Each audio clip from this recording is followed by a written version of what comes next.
Bom, e hoje nós estamos recebendo Karina Testa, é advogada ambientalista, advogada ambiental, para a gente falar aqui sobre o programa de regularização ambiental.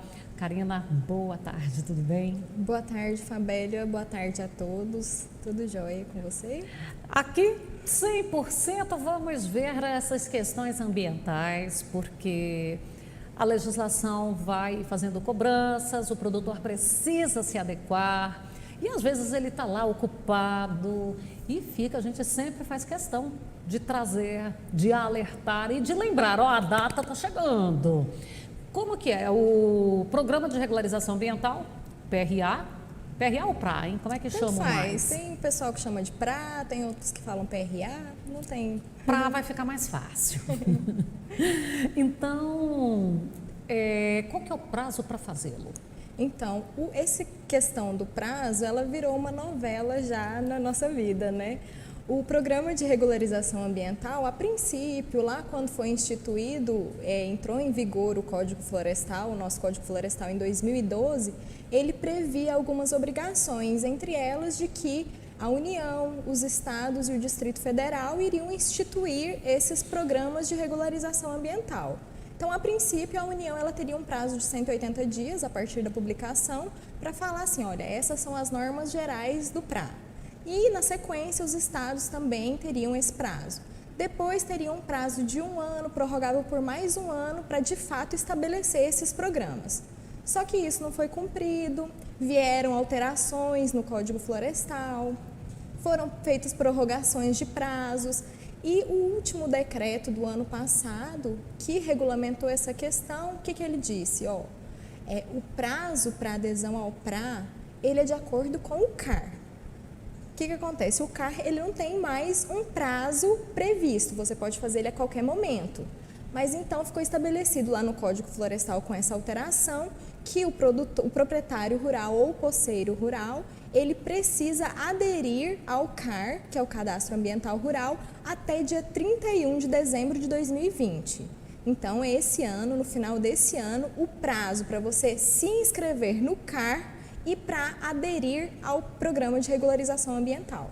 Então, até 31 de dezembro de 2020, o produtor rural tem que ficar ligado para conseguir regularizar os passivos ambientais da sua propriedade. O primeiro passo é o CAR. A inscrição no CAR. Primeiro passo. É um passo obrigatório. Não tem como o proprietário rural ou poceiro rural, ele aderir ao PRA se ele não tiver feito a prévia inscrição no CAR. Por quê? Porque é lá no CAR que você vai informar qual que é a sua área da sua propriedade, qual daquelas áreas que é a área de preservação permanente, ou qual que é a área de reserva legal, se você tem alguma área de uso restrito. E a partir dessas informações que você declarar, porque o CAR ele é declaratório, que o proprietário declarar no CAR, é que vai ser possível do órgão ambiental verificar se tem algum passivo ambiental. Se você já tem ciência de que tem sim esse passivo ambiental, você já vai declarar lá o passivo ambiental e solicitar a opção para aderir ao programa de regularização ambiental. Karina, e a partir dessa inscrição no CAR, se aparece, eu não sabia, eu não tinha essa convicção, vocês, olha, eu acho que lá não está tudo certo, mas aí sai ali um relatório me informando que eu realmente preciso tomar alguma providência. Vamos falar assim, quais são as principais irregularidades, eu não sei se pode ser chamado de irregularidades, ou quais são as principais necessidades para eu estar regularizada, que normalmente aparece? Sim, a principal que é comum de toda propriedade rural é em relação à reserva legal. Toda propriedade rural tem que ter o percentual lá da reserva legal. Esse percentual ele vai variar de acordo com a região onde está localizado o imóvel rural. Então, vai ser 20%, 35% ou 80%. Aqui na nossa região de Goiás, de Cerrado, em Goiás, é de 20%. Então, se você, no seu imóvel, você não tem esses 20% de reserva legal, você tem um passivo ambiental em relação à reserva legal. Outra questão que envolve também essa questão de passivo ambiental, área de preservação permanente. Se você tem um curso d'água lá no seu imóvel, se você tem uma nascente, se tem uma chapada, um topo de morro com uma declividade superior a 45 graus, essas áreas são consideradas áreas de preservação permanente, então elas têm que estar cobertas por vegetação nativa. Se por acaso você desmatou ou se quando você comprou já tinha esse déficit, e isso é um passivo ambiental que precisa ser regularizado. E aí uma questão importante em relação ao programa de regularização ambiental é que todos os benefícios que ele traz, que nós vamos comentar hoje, eles são, no caso de passivos ambientais que tem no seu imóvel anteriores a 22 de julho de 2008. Por que 22 de julho de 2008?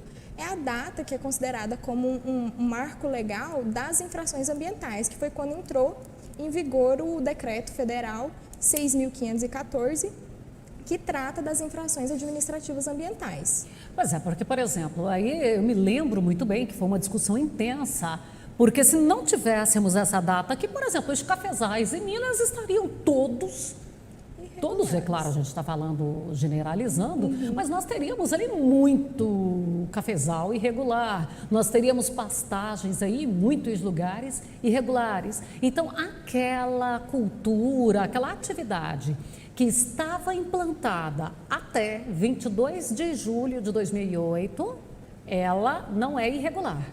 O que acontece?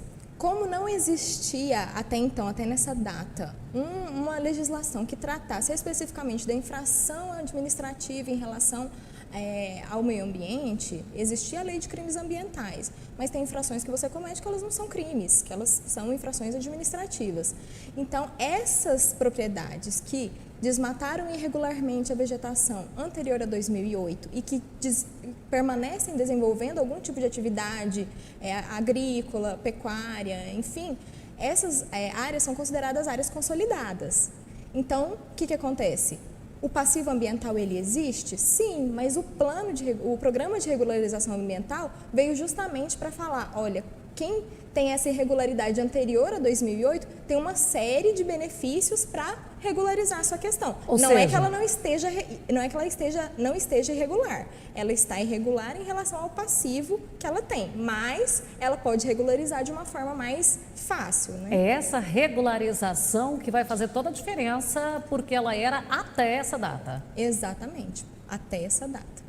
E vamos imaginar então, eu estou lá encaixada, como que eu vou fazer agora essa regularização? Eu já fiz a minha inscrição no CAR, porque muita gente, a gente tem uma maioria absoluta que fez essa inscrição no CAR. Sim, a e agora, grande o que eu tenho que fazer? Isso. Feita essa inscrição no CAR, você foi lá e declarou as suas áreas, constatou lá que existe o passivo ambiental, comprovou que esse passivo ambiental é anterior a 22 de julho de 2008, então você vai poder aderir ao programa de regularização ambiental e você vai optar por uma das opções de regularizar essa área, que vai ser através da regeneração da vegetação, da recomposição ou então da compensação.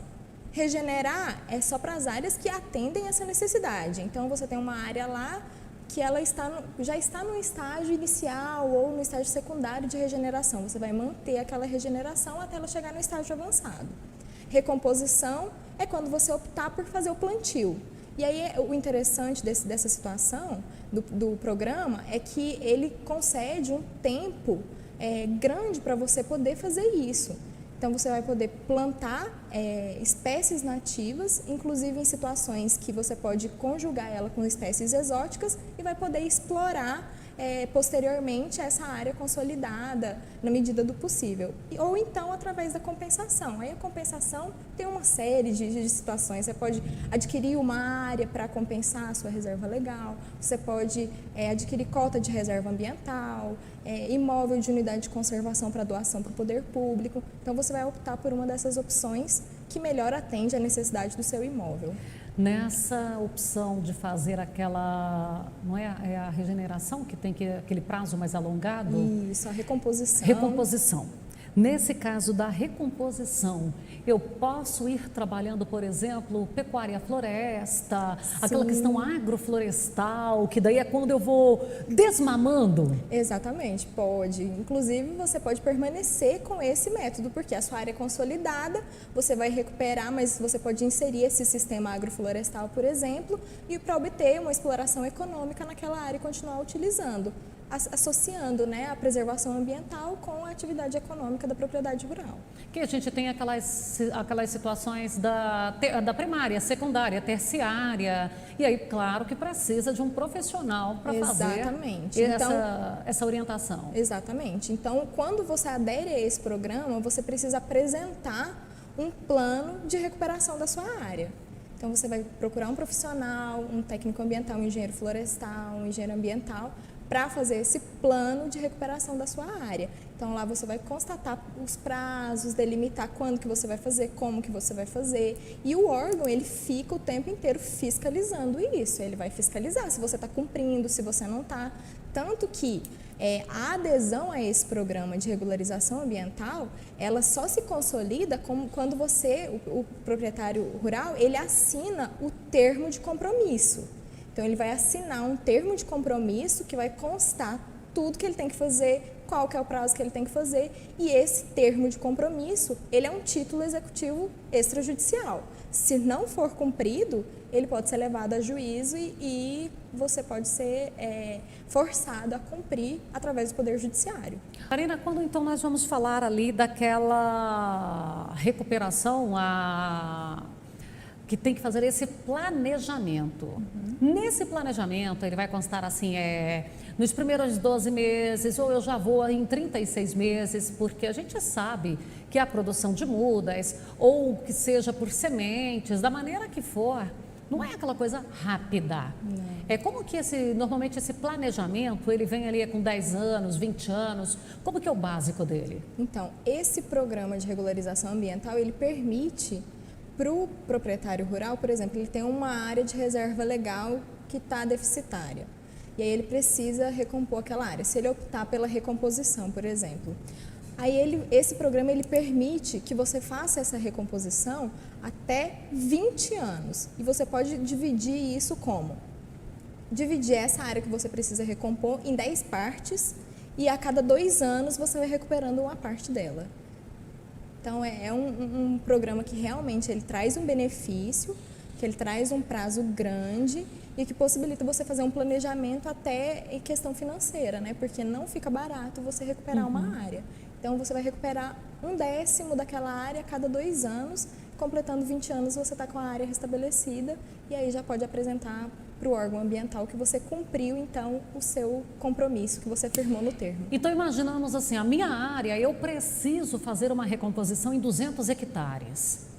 Então, eu posso, dividindo isso aí em 10, eu vou ter aí 20 hectares por cada etapa. As outras 180 eu posso continuar trabalhando e, vamos falar assim, explorando aquela área. Isso, você vai fazer um planejamento. O seu técnico ambiental, ele vai planejar como é que você vai fazer. E você vai apresentar isso para o órgão, ele aprovando, é dessa forma.